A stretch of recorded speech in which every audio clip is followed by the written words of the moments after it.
What's going on, everybody? Thursday, February 17th, 2026. My name is Kevin Smith. Thank you so much for tuning into Loud Majority Live. We got a jam-packed show for you guys today. Whoopi Goldberg is in the Epstein files. We're going to have a little bit of fun at Whoopi's expense because sometimes in life, you get a little bit too much of what you ask for. And Whoopi Goldberg is starting to figure that one out, as she had a very awkward moment on the show today. And she made a very awkward, moment on The View today. Naturally, I got to talk about The View because why not? It's really, really funny. Also, a deranged leftist decided to call Child Protective Services on parents who allowed their children to go to Turning Point USA events. That's going to parlay into a little bit of an announcement that I have coming up a week from today. Also, shocker, another giant dude in a dress went on a shooting spree. ABC News did everything imaginable to try to keep that a little nugget from you, that little fact from you. We're going to talk about this because it's horrifying, both visually and in the real world. Also, CNN putting out an interesting little documentary that none of you will watch, that I'm absolutely doing everything I possibly can to watch, because I can't wait to be told why it's bad to be a Christian and why it's bad to be a nationalist at the same time. Before we get started, guys, do me a favor and hit that thumbs up button. Share the video out all over the place. I got a quick announcement for everybody here. So, I mentioned it yesterday on the show, but I made the announcement last night at about 8 o'clock. Next Tuesday at Napper Tandy's in Smithtown, the Stony Brook University Turning Point chapter and the Suffolk County Community College Turning Point chapter are going to be holding a State of the Union watch party. We're kind of going to be a midterms kickoff for us. So next Tuesday night at Napper Tandy's in Smithtown from 8 to 12. Come down, bring your college-age kids, bring your high school-age kids, get them networking, learn how to start a Turning Point chapter.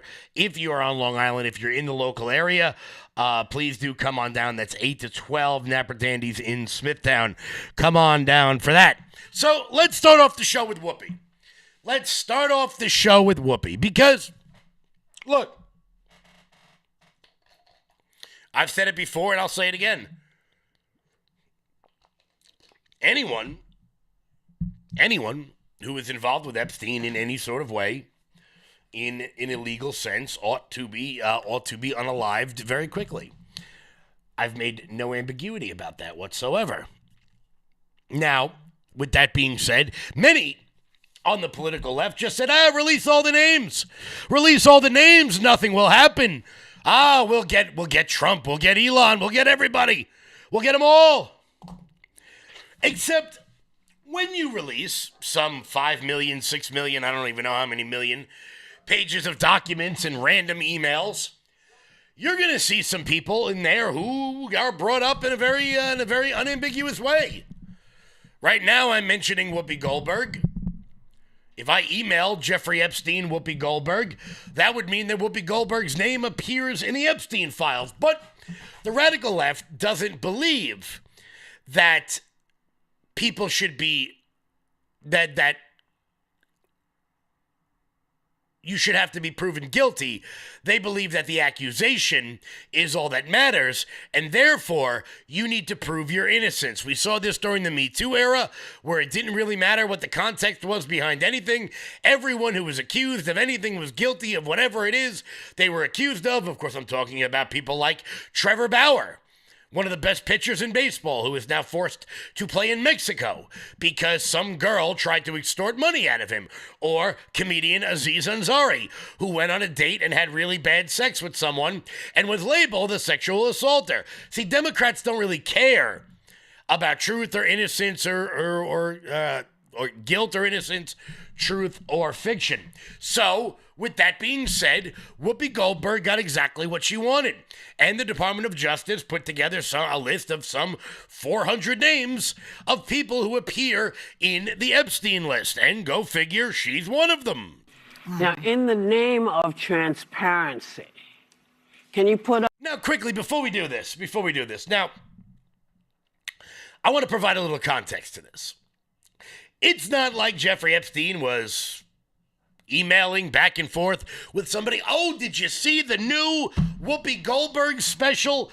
It was hilarious. Of course, he wouldn't have done that because Whoopi Goldberg hasn't put out a special in about 25 years.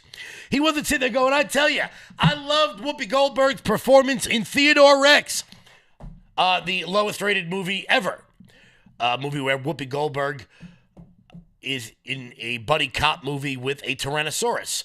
I can't believe she took that role. Actually, I can. No. She appears in an email where, I mean, look, I'm not saying she's guilty of anything.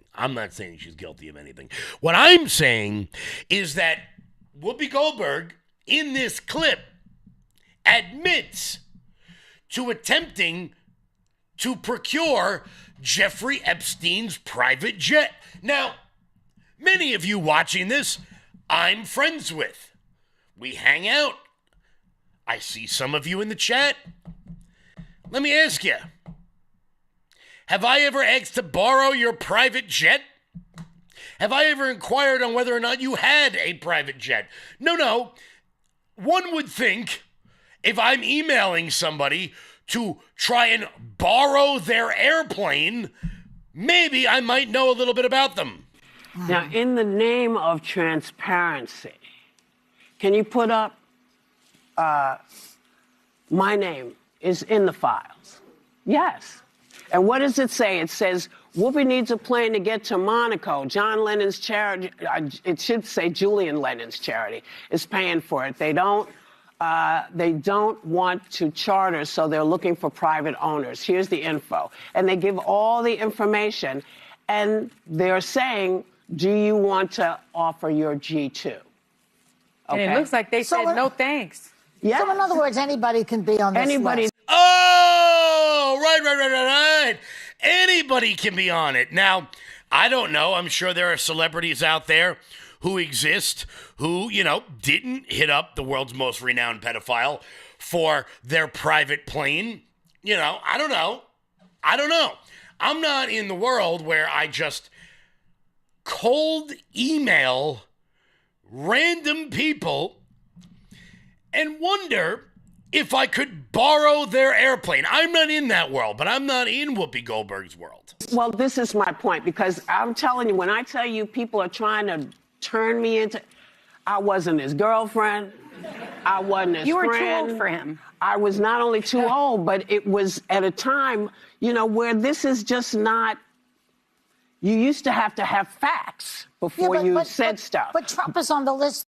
Oh, you mean like the E. Jean Carroll allegation that you guys ran with for about a year, where Donald Trump, in the height of his power in the mid-'80s in New York City, could have just walked into Bergdorf Goodman and had nobody notice him while he sexually assaulted someone who is a lunatic. Right.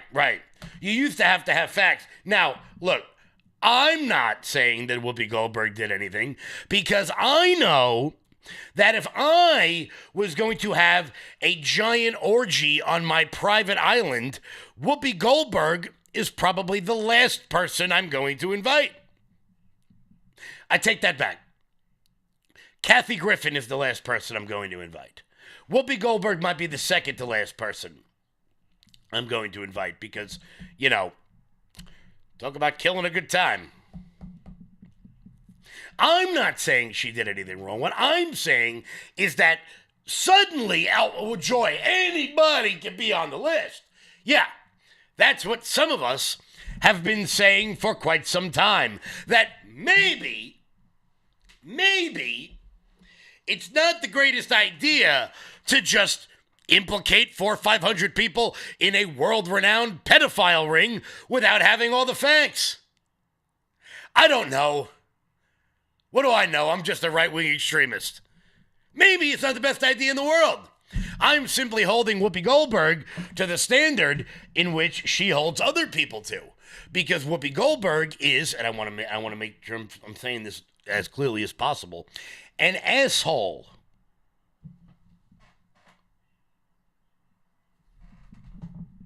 So I'm going to hold her to the same standards. Whoopi Goldberg is on the Epstein list, as is Adam Schiff, and as is Eric Swalwell. The Eric Swalwell one I kind of believe. I mean, let's be honest here. Nevertheless, naturally, as Whoopi Goldberg attempts to justify the fact that she's on a list with the world's most renowned pedophile, naturally, someone has to... Trump! We can't just address that. Like, I don't know. Are there any celebrities watching this?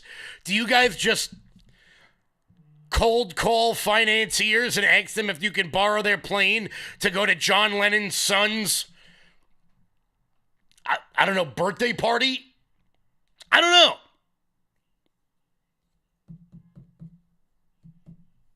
know. Maybe that's what they do.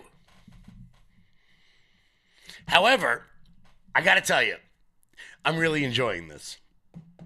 I really enjoyed that somewhere in a dentist office, somewhere in America, there was somebody just having to watch, when you go to the doctor and they have on whatever crappy daytime TV show is on.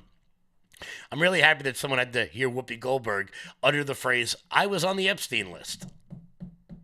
Or I was named in the Epstein files. I'm really happy about that. Because Whoopi's a bad person. And I wish her all the misery that would befit someone who is named in the Epstein files. Take that however the hell you will. Take that however you will. But we're going to move on to more pressing topics because while I do enjoy every single bit of this, I really do. I do in a very serious way. Before we do that, guys, quick announcement. I've teamed up with the Alliance Defending Freedom. Once again, they are... the Alliance Defending Freedom is the leading legal advocate to protect religious discrimination in schools. And right now, the Chicago Public School is fighting to remove any sort of religious freedom from their curriculum. Guys, if you wouldn't mind just checking out in the chat, I'm going to put a link to a petition if you guys wouldn't mind signing that real quick. It really does help me out. It helps the Alliance Defending Freedom, who right now are trying to fight back against Brandon Johnson and his preposterous mandates where you're not even allowed to mention religion in school. This is going to bring us to our next topic over there on CNN, who for some reason decided to make a documentary about Christian nationalism and then get the definition of it wrong. Pamela Brown, who is, I don't know if she's a Christian, but she's certainly not a nationalist. But we'll describe that in just a second. Jeanette in the Facebook chat says, Kevin, can I borrow your car? Yeah, well, naturally, Naturally, that's what people do.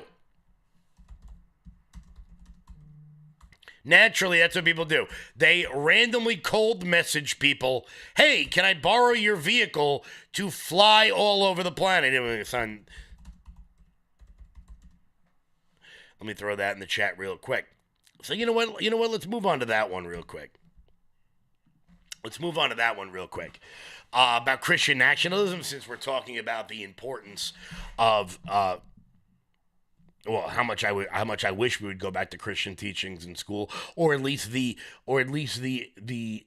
how would you say it, the availability of religious teachings in school. CNN has decided I think it's gonna air this weekend, and I'm going to watch it so you guys don't have to.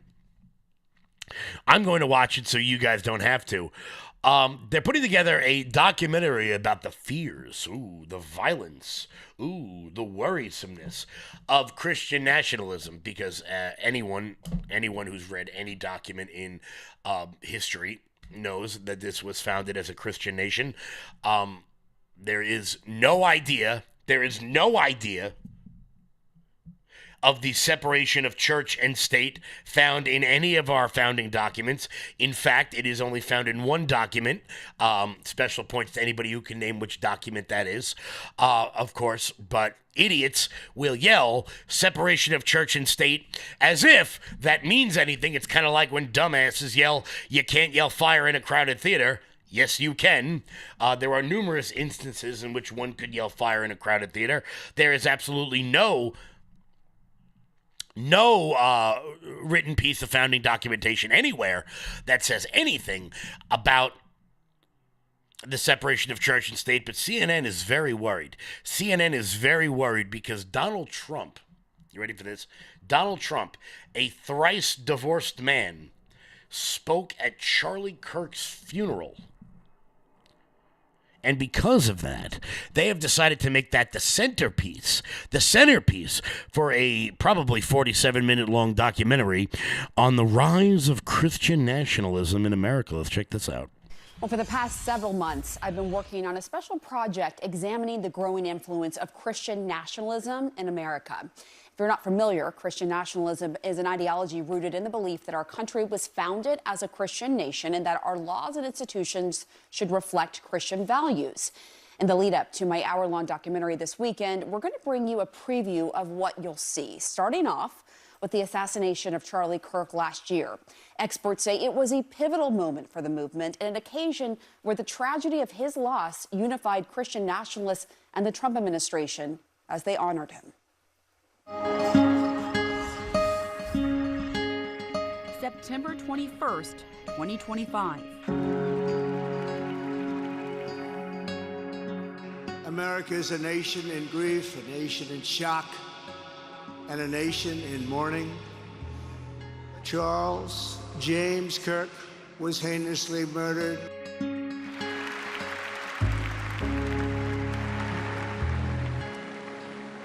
That young man,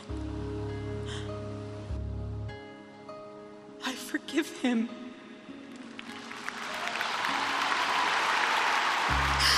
Charlie. And now watch how they take with what was one of the most inspiring moments I think I've ever seen, where Erica Kirk showed that she is a bigger person than I could ever dream of being, and watch how they spin that on their head. Kirk, a conservative activist and prominent Christian nationalist, was assassinated. It became a rallying call for those who believed in his message. Our greatest evangelist for American liberty became immortal. And it was a call to action. My charge to all of you, put Christ at the center of your life as he advocated for giving his. Memorial service was one of the most potent examples of this shift in our culture that we're experiencing right now, where a large segment of American Christians are being activated by these ideas, radicalized by these ideas that say that they are the persecuted ones and that they need to stand up for Christians' rights. Well, yeah, we do. We do. Just as every other person decides to stand up for their rights. But CNN decides that we're going to use this moment. We're going to use the death of somebody who would have been vice president of the United States in 2028. I firmly believe that the ticket would have been J.D. Vance, someone who and look, and I want to be clear, you guys know, when you watch, I'm not the most religious person in the world. Certainly not on this network, I can tell you that. That's for sure. However, CNN would like you to believe that being a nationalist and being Christian is somehow bad. See, this is what they do. What they'll do is they'll take two ideas that are independent of each other. They'll lump the ideas together and then claim that the lumped together idea is bad. Oh, you're a nationalist and you're Christian? Christian nationalist, bad. Oh, you're a nationalist and you're white nationalist, bad. They do this all the time, even though both ideas happen to be independent of each other. Now, I, as I said on yesterday's show, love to use the phrase that when Europe sneezes, America catches a cold. Well, we've certainly seen the Islamification of Europe. We've certainly seen the Islamification of many of our major Western cities. You had Zohran Mamdani praising the Prophet Muhammad, peace be upon him. You got to make sure you say that or you go boom. Speaking in Arabic at a press conference, even though nobody knew what the hell he meant. I don't know. Am I reading the tea leaves or am I starting to worry? Am I reading the tea leaves or am I starting to worry? Am I seeing into the future or am I living in the now? When you have, I don't know, one of the leaders of the pro-Palestine movement, Nadir Kiswani, who demands that we are not allowed to have pet dogs in America anymore because it is offensive to Islam. That's real. That's right. Nadim Kiswani, who has been featured numerous times on some of the bigger shows like Piers Morgan, where she made a routine ass out of herself, came out on Twitter the other day and said this sentence: "Finally, New York City is coming to Islam. Dogs definitely have a place in society, just not as indoor pets, like we've been saying all along. They are unclean." After backlash against the post ensued, Kiswami wrote in a follow-up, quote, "At the Zionists frothing at the mouth at this, thinking they're doing something, this was obviously a joke. I don't care if you have a dog." Then why did you write it? And I got news for you. I want to be, and this is like the most real sentence in America. One person watching this will like this because it's her quote. "You don't come after dogs in America. Take 2 players in the NFL. O.J. Simpson cut his wife's head off, got off. Michael Vick fought dogs, did 5 years in prison. So you don't screw with animals in this country. Somewhere, Sarah McLachlan is getting ready to start a parade down 6th Avenue to protest this woman. But that's not the part of it that even bothers me. It does bother me, but the part of it, New York City is going to Islam. I hope not, because I'm stuck on an island where I have to go through New Yorkistan to get anywhere else in America. I don't know. As somebody who's not overtly religious, if I had to pick, I think I know which one I'm picking. Also, she found a way to make her ridiculous dog rant somehow about Zionists, because of course everything's the Jews' fault. This is not like some random person. This is a leader in the New York State Democratic Socialists of America, which yesterday we showed you is on the ascendancy in America, particularly among young people.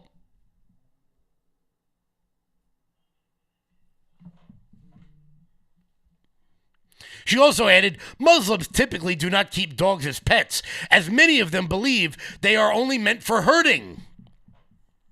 Herd, not hurt. H-E-R-D. I'm going to make that clear. Of course, she's the leader of the Big Apple organization Within Our Lifetime, which calls for Israel to be eradicated. When October 7th happened, she shared 2 posts from Within Our Lifetime that suggested that the mass killing of Hamas was justified.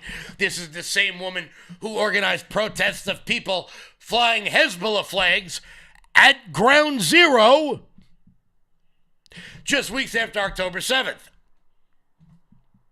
I would suggest that person, like Whoopi Goldberg, might also be, chat, say it with me, big asshole. No one's saying she can't do that. You're allowed to do that in America, but there are things you shouldn't do in America. The disingenuousness of CNN and the radicalism we are seeing across the Big Apple in many of our major cities has turned this into a religious show. Finally, as so many of you have wanted. The one thing I almost never talk about.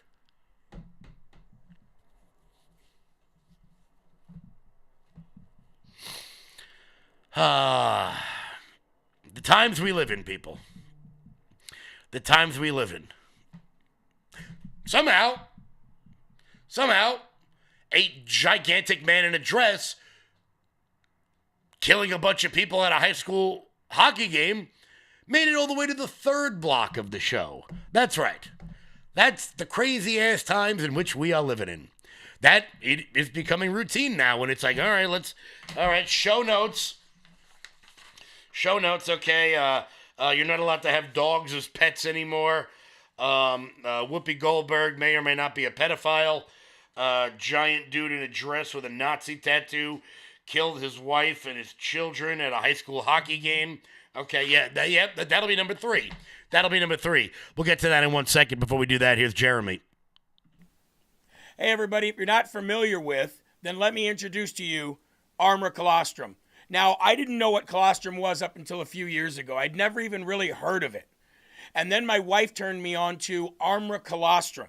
And what colostrum does is it helps regrow your hair. Not gonna lie, that's the reason that I started looking into it. But then I started noticing some other things that I could benefit from. I used to get acid reflux very badly. I used to bloat very badly. It felt like I was 10 or 15 pounds heavier than I was until I made Armor Colostrum a part of my everyday schedule. And now things have changed so very much. Let me introduce to you what Armor Colostrum actually does and what it looks like. In a study measuring immune cell response to toxin, Armor Colostrum performed 32% stronger and faster than other colostrum companies. 400 plus bionutrients activated in your life, in your body, to help regrow hair, strengthen your gut health, regrow your nails, toenails, and fingernails healthy, get rid of fungus, stop bloating, and more. And now you can get yours right now for up to $18 off each and every purchase at tryarmra.com.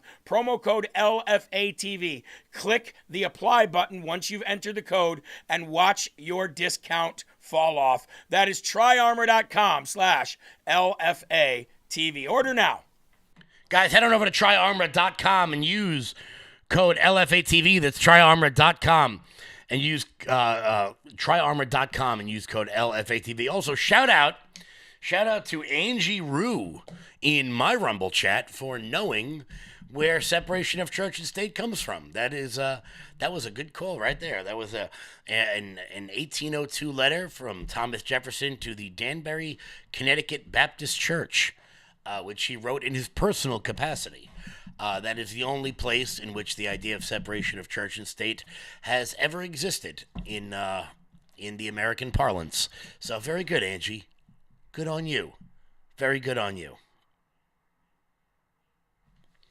Goose, you got a question, but some guy in the chat is screwing around. Goose, I don't have one. I don't have one of those, but if I had one, I'd let you borrow it. I would let you borrow it. Guys, before we keep rocking and rolling, do me a favor and hit that thumbs up button wherever you may be watching. Also, once again, if you guys stick around for the whole show, you guys are probably going to hear me make this announcement at least once or twice a day. Next Tuesday, for the State of the Union, we are going to be at Napper Tandy's in Smithtown. We're going to be hosting the Stony Brook University and the Suffolk County Community College Turning Point chapter. So come on down from 8 to 12. Bring everybody. Bring your young people. To Napper Tandy's in Smithtown for our midterms kickoff and a State of the Union watch party. Very, very, very good. So, sad news out of Rhode Island. Everything out of Rhode Island is sad. I feel like it's too small to have anything gigantic happen. But a guy named Robert Dorgan, who went by Roberta, decided that he was going to kill his entire family and shot up a hockey game while his son was on the ice. Now, this is absolutely horrifying. I don't really want to show the video of it because it's sad. It really is that someone would get to this point where they would do this. Now, this shouldn't come as a shock to anybody when you see the lovely photographs of this gentleman. No, I'm not going to respect his pronouns because he's a mass murderer. So let's see. Let's pop him up on the screen here. Yep, seems like a totally rational human being. Totally rational with no mental illness whatsoever. Let's see what else we got here. We got any other good one? Oh, here's a gem. Let's pull this up. Boom. Where is it? Let's see. Can we get that? Oh, why didn't that work? Let's see. Bum. Simple little search. Here we go. There we go. Here we go. We got a cutie pie in a dress again. Very nice. Very nice. Good stuff. Of course, there is one nugget that should terrify almost everybody. And we're gonna make this one full screen so you can get the full context of just how batshit crazy this guy was. You can't see it in this photo because of the resolution. Let me see if I can make it a little bit bigger here for you. Yeah, the guy had a giant Nazi tattoo on his arm. That's right. Here we go. Another one. Giant Nazi tattoo on his arm. Here we go. Let's make this full screen so you can enjoy it. There we go. Look at that. Seems like a gem. Seems like a gem. But if you were one of the people who watched ABC News, which I don't know why you would be, you could hear that little man, George Stephanopoulos, do everything he possibly could to not tell you the jump, as we call it, the nut, or maybe what used to be nuts, the point of the entire story. We're going to turn now to the deadly shooting at a high school hockey game in Rhode Island. The gunman killed 2 people, injured 3 more before killing himself. Stephanie Ramos here with the story. Good morning, Stephanie. George, good morning. We do have new details this morning about that deadly shooting that sent panic through a Pawtucket hockey arena. Police say a witness stepped in to help stop the gunman during what investigators now believe was a targeted family dispute. This morning, the moment nearly a dozen gunshots were fired inside a Rhode Island hockey arena. Chaos erupting just after 2:30 Monday afternoon during a high school game in Pawtucket. Investigators looking into this video showing players still on the ice. Fans first frozen in shock, then scrambling for cover. Benches clearing as teams raced across the ice away from the gunfire. It was a bang. I thought it was a pops. I thought it was balloons at first, but it was not balloons. The gunman killing 2 people and critically injuring 3 others. A good Samaritan stepped in and interjected in this scene, and that's probably what led to a swift end of this tragic event. Investigators say the shooter, identified by police as 56-year-old Robert Dorgan, who also went by Roberta, entered the arena carrying multiple weapons, appearing to target a family member. Police say a brave bystander was able to subdue the gunman and prevent even more bloodshed. The suspect died from a self-inflicted gunshot wound. His daughter telling WCVB he struggled with mental health issues. Officials confirm all student athletes were physically unharmed. Incredible video of that shooting. Authorities say the investigation is ongoing and have not released additional details about the victims. That's funny because I found additional details. I found a few additional details. Of course, ABC News just skips over that one. Just let's pretend that doesn't. He may have suffered from mental health issues. Yeah.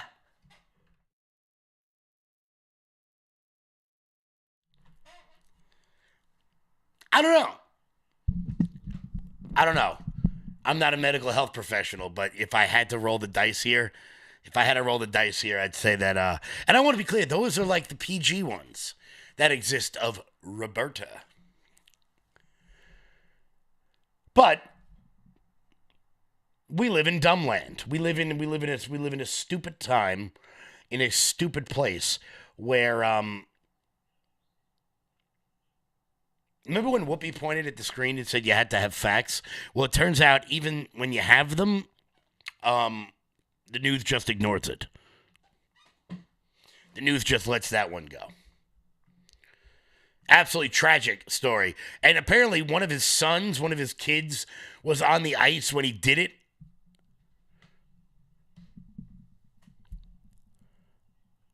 I mean, the guy killed, by all reports, the guy killed his wife and I think one of the kids. Let me see. Do I have, is this it? Oh, and apparently, there we go. Let's play a little game here.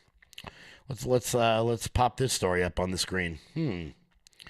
Right, ABC News couldn't find this, but somehow the New York Post, sorry for the pop-ups, the New York Post was able to find that he went berserk in a trans rights rant the day before the mass shooting.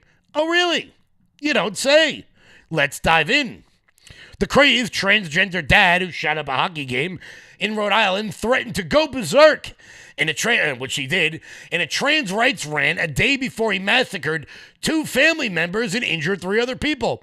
Robert Dorgan was identified as Roberta Esposito, so not only is he appropriating femininity, but apparently he also thinks he's Latina, killed himself after opening fire at the hockey rink where his son was playing Monday afternoon, less than 1 week after another transgender gunman shot up a school in Canada in one of the deadliest mass shootings it's had over the last 10 years. The night before the bloodshed, the 56-year-old dad, who underwent gender reassignment surgery in 2020, made an ominous X post in anger at somebody for calling Democratic rep Sarah McBride a man. Sarah McBride is a man. I don't care if you don't like that. I'm not going to bend reality for your soft sensibilities. He said, keep bashing us, but do not wonder why we go berserk. The irony, of course, of that whole thing is apparently that rant was at Kevin Sorbo. So this giant guy in a dress apparently wanted to take on Hercules.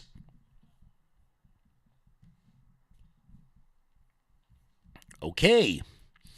His ex filed for divorce in 2020, naturally, on the grounds of the gender reassignment surgery, narcissism, and multiple personality disorders. According to the court filings obtained by the local outlet, the split was finalized in 2021. The 3 people who were injured in Monday's shooting, including 2 other relatives and a family friend, remain in critical condition. And then he killed himself. Right. So, I mean, take the craziness aside, take the blatant Nazi tattoo away, not that you should, take the fact that it's a giant man in a dress away. What a shitty father. You go to your son's hockey game, you kill 2 of your relatives and your ex-wife, and then yourself. Now your 17-year-old son is left with nothing. And that is the crux of all of it. That's the crux of this whole ideology. It's nothing more than bent-up narcissism, attention-seeking, and mental illness. I'm sorry, it just is. I don't care if you don't like that. I really don't. Me. You have to use the pronouns that I say because I'm more important than you are. No, I'm going to exist in reality. You want to be a dude and wear a dress? Have a party. I don't care. You want to go outside looking like a freak? Go right ahead. Some people are into some weird shit, and you should do whatever blows your hair back. I'm a very live and let live person. However, don't try to alter the world in which I live to fit your delusions. I'm not asking a lot here. It appears to be in a Target event that may have been a family dispute. Nice. Real nice. But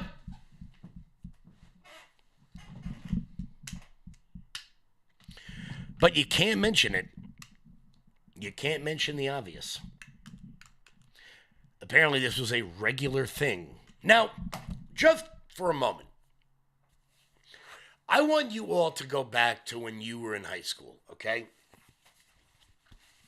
I want you all to go back to when you were in high school. High school, very judgmental time. Doesn't matter where you live, where you're from, where you grew up, who you hung out with, jock, prep, goth, nerd, bang geek, plastic. Doesn't matter what you were. High school's tough. Now I want you to imagine what it would be like if your dad, I want you to imagine you're a hockey player in Rhode Island. So this kid's probably one of the more popular kids in school. You know, it's like being a football player in Texas, or a lacrosse player on Long Island, or a baseball player in Florida or California, or a wrestler in Iowa or Pennsylvania. He's probably one of the more popular kids in school. Think about what that kid had to go through with his dad showing up to his hockey games in a sundress. the level of narcissism behind that, to put your kids through that, you want to do it at home? You want to do it when you're out and about at the grocery store? Go ahead. I mean, whatever. I don't care. But imagine, for the guys here, for the guys watching, okay? I want you to imagine your high school locker room. And I'm not saying it's good. I'm not saying it's bad. I'm not saying times haven't changed. I'm not saying people aren't more understanding or that we're moving forward or we're moving back. I'm not making any sort of judgment like that. I just want you to think about your high school varsity football, varsity baseball, varsity basketball, hockey, wrestling locker room. If one of the kids' fathers showed up in a dress. That's it. That's it. I can't speak for the women. I don't know what happened in women's locker rooms. I guess if I was in high school now, I could find out. Just make things, what could possibly go wrong there. I just want you to imagine what varsity football would be like if your dad showed up dressed like one of the cheerleaders. And not in like a funny way. It's nothing but narcissism. That's all this is. And until it gets called out, more people are going to die. More people are going to die. Clearly, this guy was banged up. Clearly. But we live in a world now, particularly if this transition happened in 2020, before most of the developed world decided that this was not really a good idea. Where you couldn't question any of it. Like masks. Or standing 6 feet apart for no apparent reason whatsoever.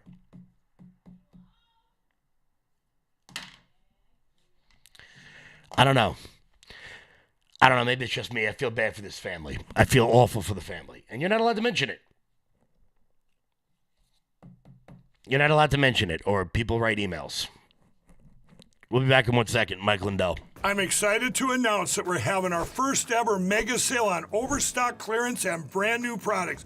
For example, save over 50% on this season's flannel sheets. Queen size only $59.98. Kings only $69.98. They sell out fast every year, so order now. Save 20% on our brand new My Crosses. They're designed in the likeness of the one I've worn every day for over 20 years. They come in men's and women's, and they're made right here in the USA. Get our 2025 six-piece My Towel sets for only $29.98. Our initial quantities are extremely low, so get them now before they go. And our best-selling standard My Pillows, just $14.98. So go to MyPillow.com or call the number on your screen. Use this promo code to take advantage of our first ever mega sale. But wait, remember that $75 free shipping rule? Well, that ship is sailed, because right now, every order ships absolutely free. Guys, head on over to MyPillow.com and use promo code LOUD. That's MyPillow.com, promo code LOUD, for up to 80% off everything on the website. That's MyPillow.com, promo code LOUD. So, let's talk about New York City. Let's talk about the Big Apple. Let's talk about the financial capital of the world. Let's talk about New Yorkistan, the shining shithole on a hill, as it's coming to be known.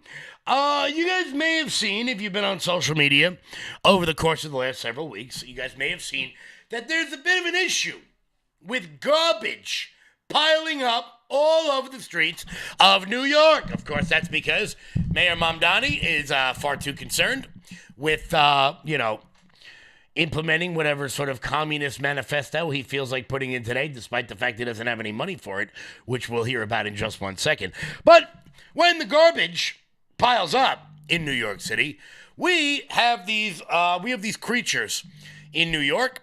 Some of them can be as big as house cats. They're called rats. And look, when we all die off, when we all kill each other in nuclear winter, the only things that will exist on planet Earth are New York City rats, and they will take over the planet. That's just they're the most resilient creatures on Earth. Well, little nugget's been happening over the last couple of days. Now that the snow has been melting, by the way, is everyone enjoying the heat? Everyone in New York, are you enjoying the heat wave? We're having outside a crisp 40 degrees. T-shirt. It's T-shirt time, baby.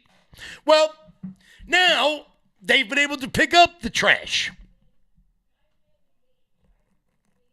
Now they're able to pick up the trash. And it turns out they're finding out just how bad the problem actually is. Check this out. That's right. Look at that. Landmines everywhere. Let's put this into context, okay?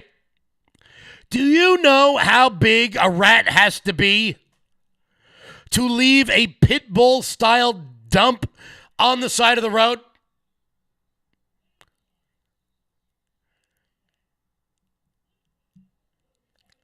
They are gigantic. Gigantic. I mean, look at this shot right here. Do you know how big those rats are? How long they've been living there inside of the trash to be able to leave landmines like that on the sidewalk? And don't worry, guys. It's not like rats, carry things like the bubonic plague. It's not like they carry things that wiped out like a third of the population of the earth at one point. Nothing to worry about here. But Zorian, he's on top of it, babe. Zorian, he is on top of things, okay? Because he is starting to realize all the rich people are starting to leave. That's right, all the rich people in New York are starting to leave. Why? Because if you have enough money to be taxed by Zoran Mamdani, you have enough money to not be taxed by him by living not in Florida, not in Tennessee, not in some foreign nation. You have enough money to move to the other side of the river. Yeah, because if you want to avoid Zoran Mamdani's taxes, all you got to do is move to Jersey City. There are people that could throw a baseball from Manhattan to New Jersey. It's not that far. People swim it all the time. Those people are insane, but they do that. So now he's got a new plan. His new plan is to raise taxes on everybody. For those who have watched budget after budget, it is tempting to assume that we are engaging in the same dance as our predecessors. Let me assure you, nothing about this is typical. That's why our solutions won't be either. There are two paths to bridge this gap. The first is the most sustainable and the fairest path. This is the path of ending the drain on our city and raising taxes on the richest New Yorkers and the most profitable corporations. The onus for resolving this crisis should not be placed on the backs of working and middle-class New Yorkers. Okay, the onus should not be placed on the backs of working and middle-class New Yorkers. Should not be placed on them, right, Zoran? Shouldn't be placed on them. Okay, I hear you. If we do not fix this structural imbalance and do not heed the calls of New Yorkers to raise taxes on the wealthy, this crisis will not disappear. Okay, it's not going to disappear. So if all the rich people leave and there's not enough rich people to tax, what are we going to do? It will simply return, year after year, forcing harder and harsher choices each time. And if we do not go down the first path, the city will be forced down a second, more harmful path. Faced with no other choice, the city would have to exercise the only revenue lever fully within our own control. We would have to raise property taxes. Oh, wait a minute. Hold on a minute. Checks notes. Hold on. Let me see. Where was it in here? Oh, that's right. Exactly what we told you was going to happen. You dithering idiots. Because here's the secret. Here's the little nugget. You guys who aren't from New York think that everything is skyscrapers and apartments and penthouses, and you have the idea of like Lower Manhattan and everybody's crammed in to a tiny ass apartment building like in Friends or in Seinfeld. But most people who live in New York City do not live like that. Many people, a lot of people, most regular people own their homes. For example, my Uncle Pat. My Uncle Pat was a Local 3 electrician for about 40 years. He owned a single-family home in Maspeth, Queens. Now, he, being the smart man that he is, got the hell out of here like 5 years ago. But if he had stayed, the richest New Yorkers, only the top 1%. If he had stayed, Zohran Mamdani is now considering raising property taxes on him because a lot of Queens and Brooklyn and the Bronx and basically all of Staten Island and, I don't know, everything north of 110th Street in Manhattan are owned by people. They're owned by regular people. It's not the skyscrapers you think in the West Village, where apparently Rachel and Monica were able to live virtually rent-free, even though they spent most of the show not having jobs. It's not like that. It's mostly 1- and 2-family houses that were purchased back in the 1950s, back in the 1960s, back in the 1970s, and now have greatly exceeded their worth.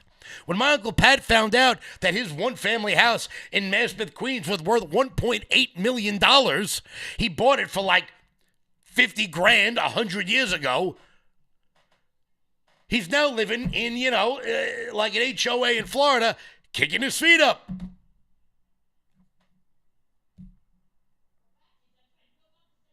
Most people live like that in New York City. So it's almost like the thing we told you was going to happen is happening. I'm just impressed at the speed in which it is happening. Guys, he's only been in office 6 weeks. How much worse are things going to get, and how quickly will they get there? I don't know, because I don't live in New York City. I know people that do, and their life is going to get exceedingly worse. All right, what do we got left? What do we got left? Oh, we got 5 minutes. I got to show you I found the 2 stupidest people in America. Before we get to that, guys, head on over to loudmajorityusa.com. That's loudmajorityusa.com. Sign up for the newsletter. Check out our shop. We're having a massive sale right now, guys. You guys can use promo code RUMBLE to get 20% off everything on the website. We are clearing out some old stock to pick up some new. So head on over. We got a bill. Well, let me see. Is it still on here?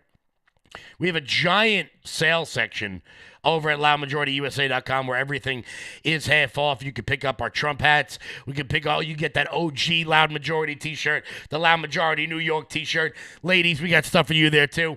All of it half off, guys. Go to loudmajorityusa.com as we try to clear out stock for the upcoming season. So, Karen,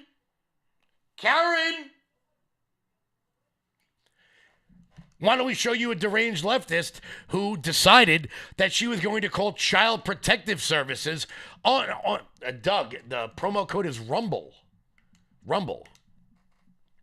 for 20% off. Here's a deranged leftist who decided to call Child Protective Services on parents who allowed their children to attend a Turning Point USA event. Good evening. I'm going to go off script here and say congratulations, Dr. Newsom. And in the I'm sorry, but you can just smell the cat pee on this woman. The announcement of your position, it was said, we hope you will be more inclusive. I agree. She also looks like the ant from James and the Giant Peach. Any of my millennials out there, you'll know what I'm talking about. Would like the anti-racism statement returned. In December of 2025, Turning Point USA hosted an event marketed to high school students with food and beverages advertised as an incentive for attendance. While community building opportunities for students are important, this event raises serious concerns related to student safety, parental rights, and governance oversight. Event materials indicated that adults, including parents and legal guardians, were not permitted to attend and that supervision would be provided by unnamed volunteers. Excluding parents and guardians from a student-focused event creates a lack of transparency and undermines established best practices for youth safety. School-affiliated or school-adjacent activities should adhere to clear supervision standards, background check requirements, and defined accountability structures. I am also concerned about a potential conflict of interest involving Board of Education members serving as guest speakers at this event. Board members are entrusted with fiduciary and ethical responsibilities, and participation in events targeting students, particularly when parental access is restricted, warrants careful review to ensure compliance with district policies, ethics guidelines, and public trust obligations. Students are widely recognized as vulnerable population. They are in critical developmental stages and especially susceptible to influence. For this reason, safeguarding measures, parental involvement, and transparency are essential. All Board of Education members in this room are mandated reporters under state law, as I am. Based on the circumstances surrounding this event, a report was made to Child Protective Services. All of this was provided along with. Thank you for your comments. That's what we're up against. She called CPS on parents who are sending their kids to Turning Point events. Now, hold on, crazy lady, who think that, and first off, no parents were denied entry. Let's be clear. Most normal parents would like their kids to hang out with other kids. Shocker. Let me introduce you to the concept of a summer camp where parents also don't go.